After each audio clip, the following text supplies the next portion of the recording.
Queridos amigos y hermanos, que Dios les bendiga. Es una bendición estar con ustedes en el día de hoy compartiendo la palabra del Señor. Hoy vamos a hablar allí en 2 de Corintios capítulo 12, el versículo 1 y 2, que dice así: Ciertamente no me conviene gloriarme, pero vendré a las visiones y a las revelaciones del Señor. Conozco a un hombre en Cristo que hace 14 años, sin el cuerpo no lo sé, si fuera del cuerpo no lo sé, Dios lo sabe, que fue arrebatado hasta el tercer cielo.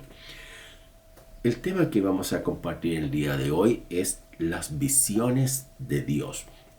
Dentro del lenguaje bíblico y de la revelación de las Sagradas Escrituras, encontramos lo que son las maneras y formas en las cómo Dios se comunicó con su pueblo. El texto de Hebreos, capítulo 1, habla de que Dios habló de diferentes maneras y de diferentes formas a su pueblo muchas veces, y lo hizo a través de visiones, a través de ángeles, a través de inspiración profética, a través de la manifestación misma de Dios, quien visitó a Abraham, también visitó a otros patriarcas, y lo hizo con el objetivo de comunicar su voluntad. La Sagrada Escritura usa estos conceptos, estas palabras y estas expresiones del lenguaje bíblico para que las personas pudiesen entender qué es lo que Dios quería en ese momento. La visión macro, la visión más grande de la Escritura que encontramos es el plan de salvación de Dios en todas las Escrituras. O podríamos decir que el tema de la Sagrada Escritura es la salvación del hombre. Entonces, ¿qué lo es o qué es la visión? Es la representación de algo, pero que no necesariamente significa que esa representación tenga ese significado, sino que tiene otro significado. Entonces, Pablo comenta que él tuvo visiones, que él tuvo revelaciones, que él tuvo la presencia misma de Dios hablando cuando él se encontró y se convirtió al Señor. Y es eso lo que vamos a analizar en el día de hoy. Dos características de las visiones de Dios. La primera es que una visión tiene su origen en Dios. El pasaje que yo les acabo de leer dice: ciertamente no me conviene gloriarme, pero vender las visiones. Las usa en el contexto plural. Ahora, esto es muy importante, de que toda visión tiene que ver con lo que Dios desea comunicar. Quiero que vayamos al texto de Lucas, el Evangelio de Lucas, cuando el Señor Jesucristo hizo algo muy especial allí en el capítulo 9, versículo 28 hasta el 36. En este relato bíblico se muestra cómo el Señor invitó a Pedro y a Juan, como también a Jacobo, para llevarlos a un lugar del monte a la oración. Allí el Señor Jesús se muestra a ellos y se produce un evento muy notorio, donde el pasaje dice que entre tanto que Jesús oraba, la apariencia de su rostro se hizo otra, y su vestido blanco y resplandeciente. Y aquí dos varones que hablaban con él, los cuales eran Moisés y Elías, quienes aparecieron rodeados de gloria y hablaban de su partida, que iba Jesús para cumplir a Jerusalén. Pedro dice, y los que estaban con él estaban atónitos de sueño, mas permaneciendo despiertos, vieron la gloria de Jesús y a los dos varones que estaban con él. Y sucedió que, apartándose ellos de él, Pedro dijo a Jesús: Maestro, bueno es para nosotros que estemos aquí y hagamos 3 enramadas, una para Moisés, otra para Elías, no sabiendo lo que decía. Mientras él decía esto, vino una nube que lo cubrió, tuvieron temor. Al entrar en la nube, vino una voz desde el cielo que decía: Este es mi Hijo amado, a él oíd. Esta visión se puede detallar y encontrar y describir cómo el Señor Jesucristo se reveló, se mostró en su condición de Dios a los discípulos, Pedro, Juan y Jacobo. Más adelante el pasaje bíblico dice que el Señor les dijo que no dijeran a nadie lo que ellos habían visto. Por eso es una visión divina. Se podría decir, mis queridos hermanos, que las visiones de Dios son únicas y son especiales en cuanto a cómo conocer la realidad divina o el cómo el Señor es en cuanto a su persona, en cuanto a su gloria, en cuanto a su mensaje. Y si analizamos bien, esta visión va a tener repercusiones tremendamente significativas en la vida de Pedro, en la vida de Juan y en la vida de Jacob.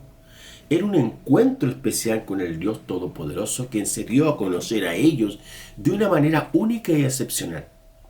Las visiones no nacen en los hombres, no son antrópicas, no tienen que ver con nuestra identidad, sino que tienen que ver en cómo el Señor se revela, se muestra y se da a conocer a quienes son sus discípulos.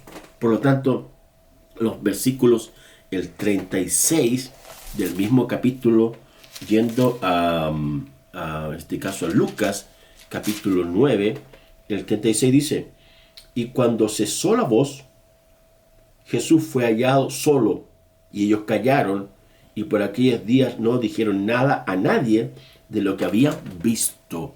Note, una visión. Cómo el Señor se da a conocer a los discípulos. Ahora, en segundo lugar, aparece otro ejemplo de otra visión del apóstol Pedro en Hechos capítulo 10. En este pasaje, Pedro también ocurre algo similar. En la visión que compartimos ahí en Mateo capítulo 9, hablaba de que Jesús fue al monte a orar. Y en ese momento se produjo esta visión o esta transfiguración o transformación de Jesús a los ojos humanos de Pedro, Jacobo y de Juan. Pero acá encontramos a Pedro. Fíjese, Pedro que tuvo la experiencia de la transformación de nuestro Señor Jesucristo, de como el Dios Todopoderoso y el Dios Padre dijo: este es mi Hijo amado, a él oíd. O sea, una visión divina tiene relación directa en que el Dios Todopoderoso interviene hacia esa persona que experimenta esa visión para que escuche lo que Jesús quiere decirles.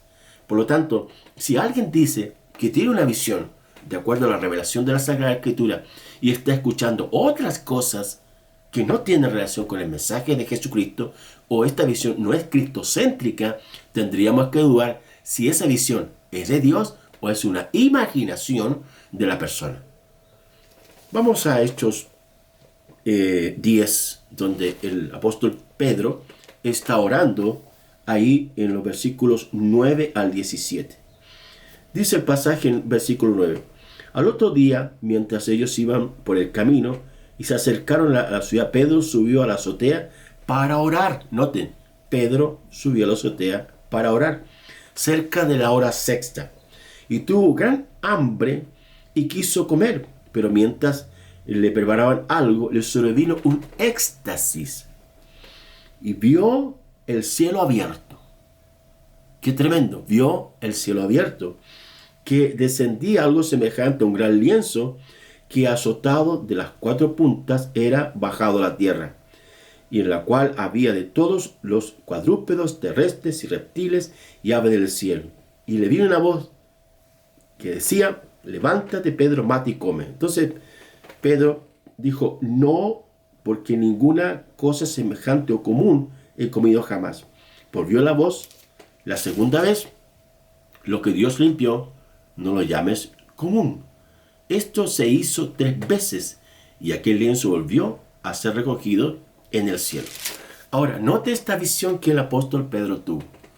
Quizás el elemento común de la visión anterior que hablamos allí acerca del Señor Jesucristo, el Señor Jesucristo fue a orar, y fue allí donde invitó a Pedro, a Jacobo y a Juan, y él se transfiguró delante de ellos. Ahora vemos un mismo personaje común, que es el apóstol Pedro, quien va a orar al Señor en un aposento, y allí tiene esta experiencia de una visión donde el cielo se abrió delante de él y él baja un lienzo desde el cielo y se le dice que él mate y coma. Y Pedro dice que él jamás ha comido algo inmundo. Ahora, es muy importante, hermanos, porque en el contexto posterior de Hechos, del capítulo 10 se aclara en los versículos 34 qué significaba la visión que tuvo el apóstol Pedro. No tenía que ver con comidas. No tenía que ver si acaso Pedro comía, según las indicaciones veterotestamentarias, aquello que era limpio y aquello que era inmundo. El cerdo, por ejemplo, o animales que tenían pezuñas, o aves que se alimentaban de carroña, o algunos peces que, en este caso mariscos, que comen los desechos del mar. Entonces, en ese contexto, esto no tiene que ver con la alimentación biológica, sino que tiene que ver con otro plan. Mire, versículo 34. Entonces Pedro, abriendo la boca, dijo: en verdad comprendo que Dios no hace excepción de personas, sino que toda nación se agrada del que teme y hace justicia. Dios envió un mensaje a los hijos de Israel anunciando el evangelio de la paz por medio de Jesucristo. Ese es el Señor de todos. Vosotros sabéis que se divulgó por toda Galilea, comenzando desde de Galilea hasta el bautismo que predicó Juan, cómo Dios ungió con el Espíritu Santo a Jesús y con poder a Jesús de Nazaret, y cómo éste anduvo haciendo bien y sanando a todos los oprimidos por el diablo, porque Dios estaba con él. Hermanos, la visión que tuvo el apóstol Pedro tenía que ver específicamente con llevar el mensaje de redención hacia aquellos que no conocían a Jesucristo aún. Entonces, podemos concluir, de acuerdo a este pasaje, que toda visión que nace de Dios tiene que ver con la evangelización de Jesucristo a aquellas comunidades que aún no han escuchado el mensaje redentor. Entonces, cuando el apóstol Pablo, volviendo acá a 2 de Corintios, capítulo 12, él habla de una visión. Y más adelante vamos a encontrar otra visión donde el apóstol Pablo tiene con el varón macedonio que le dice: pasa y ayúdanos. Y ellos, cuando fueron a ese lugar con Lucas, con otros compañeros que él tenía, les llevaron el mensaje de redención. Por lo tanto, la visión primaria, la visión macro que se encuentra en las Escrituras, tiene que ver con el plan de salvación. Y el apóstol Pedro, como también el apóstol Juan, en la narrativa del libro de los Hechos, ellos entienden que tanto los judíos como los gentiles, todos necesitan salvación, todos necesitan redención. Entonces, si hoy el Dios Todopoderoso va a abrir los cielos delante de nosotros para que tengamos una experiencia sobrenatural y Él nos dé una visión, esa visión tiene que ver con que llevemos el mensaje de salvación a todas las personas a través de Jesucristo. Si alguien está predicando otro evangelio que no tiene que ver con la salvación, el perdón, la restauración de las personas a través de Jesucristo, podríamos dudar de esa visión.